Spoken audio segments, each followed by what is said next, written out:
जय श्री कृष्ण विद्यार्थी मित्रों, केम छो तमे बधा? मजा मने? विद्यार्थी मित्रों, आज आपणे धोरण 6 विषय गणित में प्रकरण 14 प्रायोगिक भूमिति विषे भणीशुं। स्वाध्याय 14.1। हवे तमे बधा पोतपोतानी नोटबुक काढो अने एमां हेडिंग मारो स्वाध्याय 14.1। एमां पहेलुं छे 3.2 सेमी त्रिज्यावाळुं वर्तुळ दोरो। बोर्ड पर हेडिंग लखीए।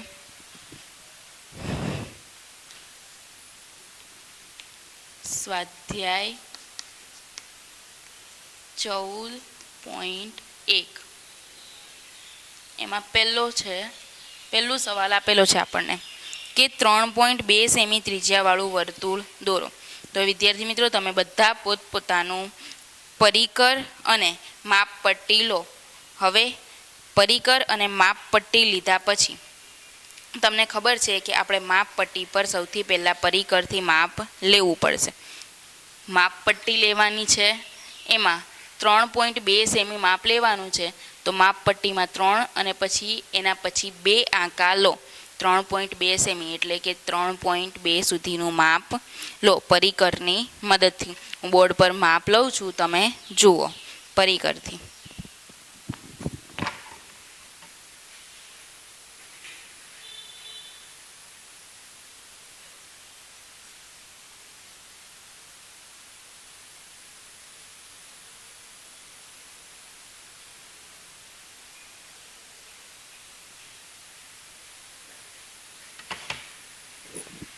તમે જોયું વિદ્યાર્થી મિત્રો, એ રીતે તમારે માપ લેવાનું છે। હવે તમને ખબર છે કે હું આ વર્તુળનું માપ તમને જે 3.2 સેમી કહ્યું છે એટલું માપ લઈને જો બોર્ડ પર દોરીશ તો એ તમને દેખાશે નહીં। આપણે આગળ મેં તમને સમજાવેલું છે આગળના ધોરણમાં। તો હું એનાથી મોટું માપ લઈશ। તમારે તમારી પેન્સિલ અને સ્કેલની મદદથી परिकर ऊपर 3.2 सेमीનું माप लेवानुं छे अने पछी एना द्वारा वर्तुळ दौरवानुं छे। हूँ बोर्ड पर वर्तुळ दौरूं छुं, तमे साथे साथे दौरता जाओ 3.2 सेमीનું माप लईने।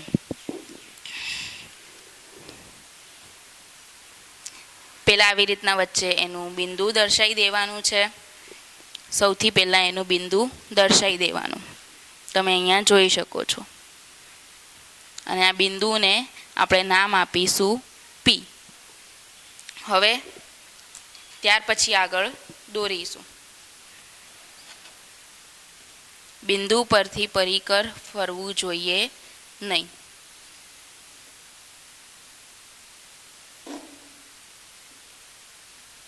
जो आम थशे तो तमारुं वर्तुळ पूरुं थशे नहीं।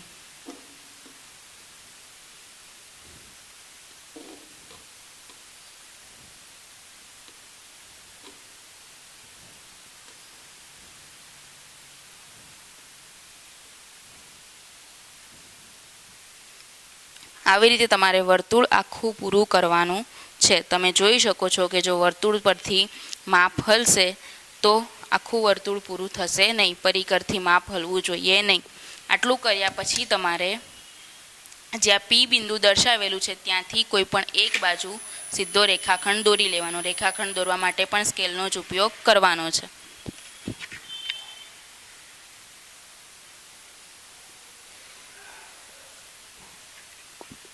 હવે આ જે લાઈન દોરી છે એને કોઈ નામ આપી દો। તો આપણે આને નામ આપી દઈએ અહીંયા O। આ જે બિંદુ છે 12 વર્તુળ પર દોરેલું છે એને, અને આટલું જે માપ છે એ 3.2 સેમી છે। તમારે આટલું તમારા નોટબુકની અંદર દોરીને પછી લખવાનું 3.2 સેમી। હવે આપણે જોઈએ આના મુદ્દા। સૌથી પહેલું લખીએ પગલું 1।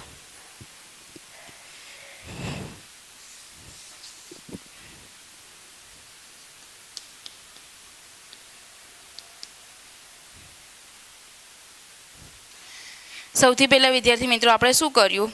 તો સૌથી પહેલા આપણે માપપટ્ટી પર પરિકરની મદદથી 3.2 સેમી જેટલું માપ લીધું છે। તો આપણે લખીશું કે માપપટ્ટી પર परिकर मूकीने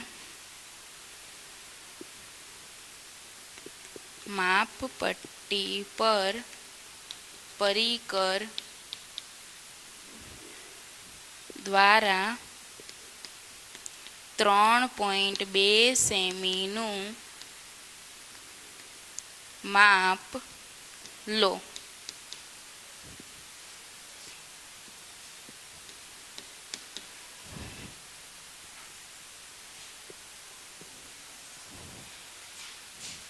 હવે ત્યાર પછી લખીશું પગલું 2.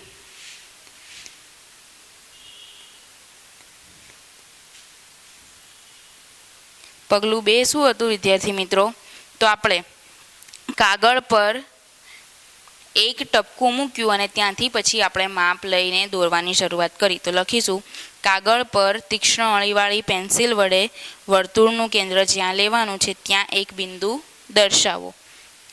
લખીએ કાગળ પર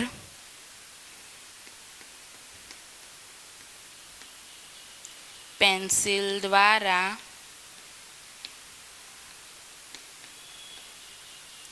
એક બિંદુ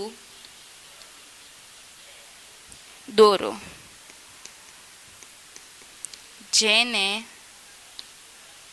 આપણે પી નામ આપ્યું હતું. પી નામ આપો. ત્યાર પછી લખીશું પગલું 3.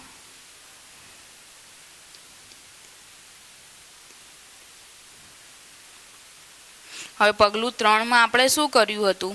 તો વિદ્યાર્થી મિત્રો પગલું 3 માં આપણે પરિકરની જે અણી છે એને પી બિંદુ પર ગોઠવી હતી. તો લખીશું આપણે પરિકરની અણીને પી બિંદુ પર ગોઠવો. પરિકરની અણીને પી બિંદુ પર ગોઠવો. ત્યાર પછી પગલું 4. છેલ્લું પગલું શું હતું વિદ્યાર્થી મિત્રો? તો પગલું 4 માં આપણે એ પી બિંદુથી જે પી બિંદુ આપણે દોર્યું હતું ત્યાંથી આપણે આખું વર્તુળ દોર્યું. તો લખીએ પગલું 4 માં વર્તુળ દોરવા માટે પરિકરને આખું ગોળ ફેરવો. વર્તુળ દોરવા માટે પરિકરને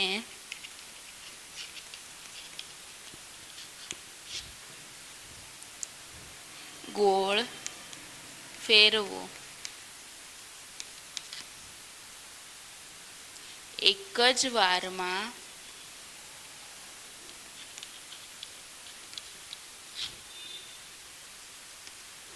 વર્તુળ પૂરું કરો. એક જ વારમાં આપણે આખું વર્તુળ દોરી નાખવાનું છે. જો પેન્સિલની અણી અથવા તો પરિકરની અણી હલી જશે તો વર્તુળ પૂરું થશે નહીં. હવે ત્યાર પછી છે બીજું. હવે આપણે માપ કેટલું લીધું હતું વિદ્યાર્થી મિત્રો? તો 3.2 સેમી. તો આપણે છેલ્લે લખી શકીએ કે અહીં કેન્દ્ર પી છે અને 3.2 સેમી ત્રિજ્યા છે. લખીએ અહીંયા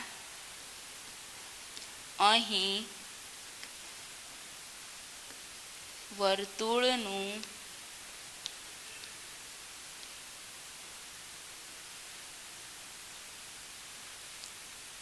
કેન્દ્ર પી છે અને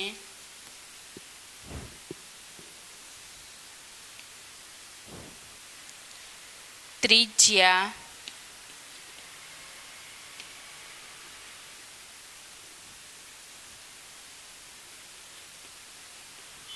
3.2 સેમી છે.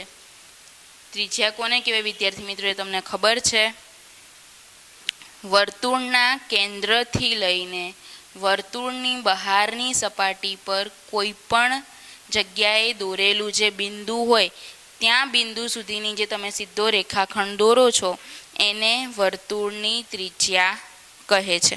હવે બીજી રકમ આપેલી છે કે એક જ કેન્દ્ર લો અને એના પર 4 સેમી અને 2.5 સેમી ત્રિજ્યાવાળા બે વર્તુળ દોરો.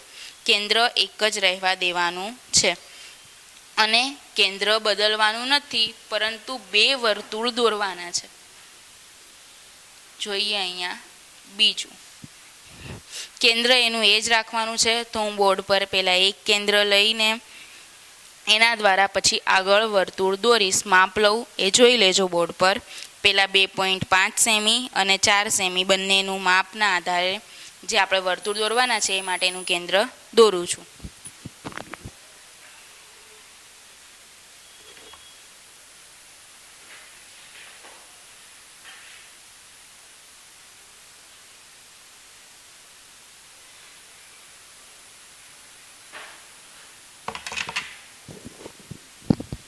આપણે પરિકર દ્વારા 4 સેમી માપ જે લીધું એ આપણે અહીંયા દોરવું છે.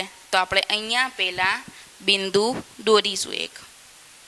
હવે આ બિંદુ પર આપણે 2 વર્તુળ દોરવાના છે. પહેલું જે 4 સેમીનું છે એ અને બીજું 2.5 સેમીનું. બોર્ડ પર દોરું છું, જોઈ લો.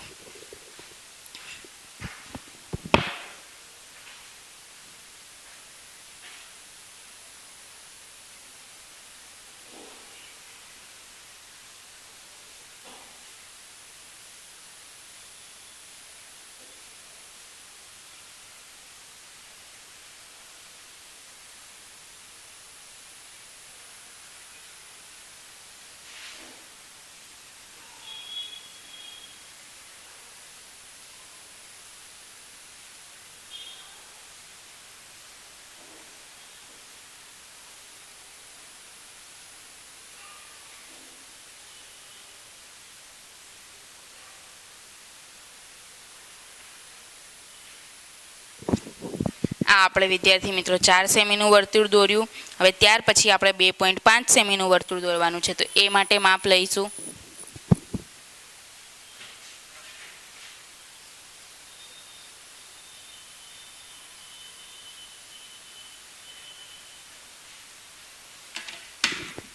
હવે તમને ખબર છે વિદ્યાર્થી મિત્રો કે 2.5 સેમી એટલે 2 સેમી અને 3 સેમીની વચ્ચેનો જે કાપો છે એટલા સીધીનું માપ હોય. તો હવે આપણે બોર્ડ પર 2.5 સેમીનું વર્તુળ દોરીએ. તમારે 2.5 સેમી અને 4 સેમી જ માપ લેવાનું છે. મેં અહીંયા એનાથી મોટું માપ લીધેલું છે. હવે દોરીએ આપણે બીજું વર્તુળ.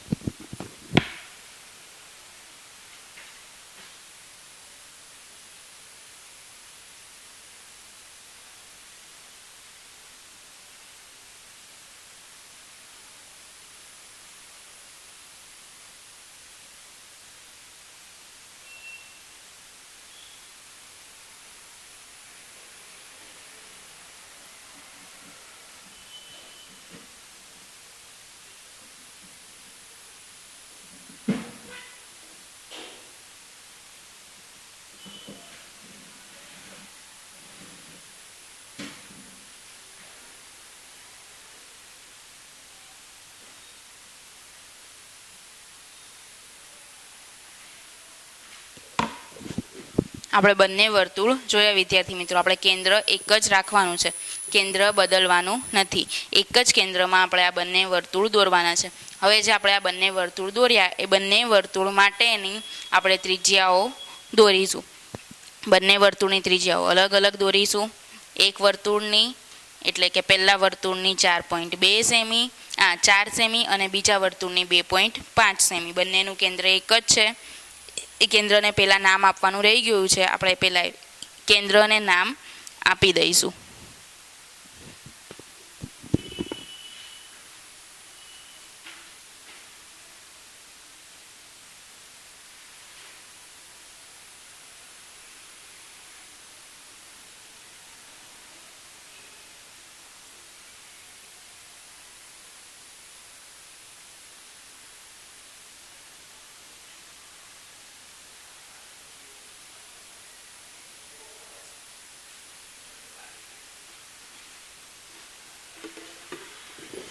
આપણે વર્તુળના જે કેન્દ્ર છે એને નામ ઓ આપ્યું.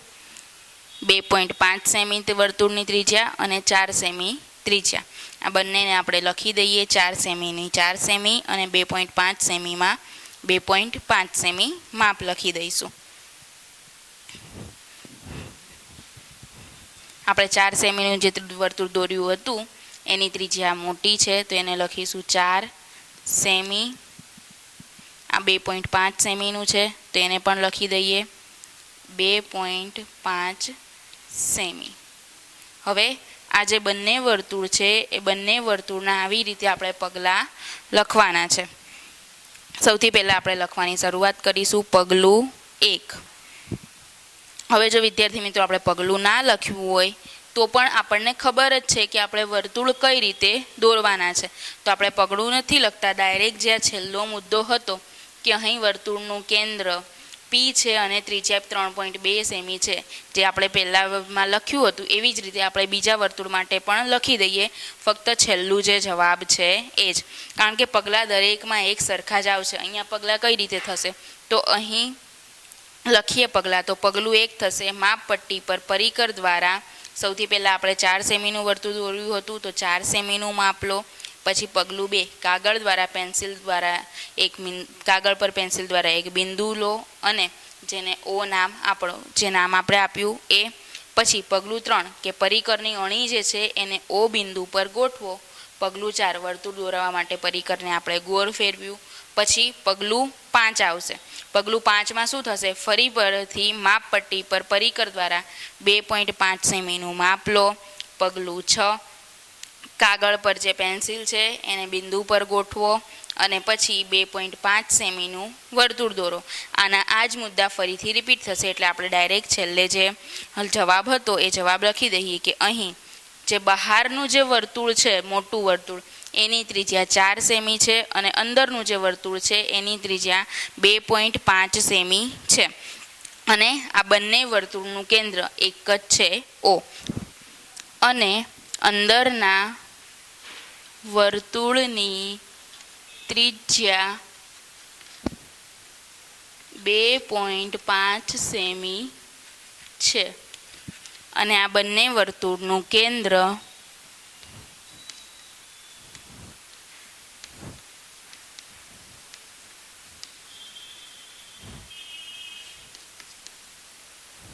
O છે અથવા તો O બિંદુ છે. હવે વિદ્યાર્થી મિત્રો આપણે 1 અને 2 બંને રચનાઓ જોઈ. હવે આના પછીનો ત્રીજું પ્રશ્ન જે છે સ્વાધ્યાય 14.1નો આપણે પછીના વિડીયોની અંદર જોઈશું. તમારે આ બોર્ડ પરના મુદ્દા અને આ બંને રચનાઓ સ્વચ્છ અક્ષરે નોટબુકની અંદર લખવાની છે. હવે આપણે મળીશું નેક્સ્ટ વિડીયોમાં. Thank you.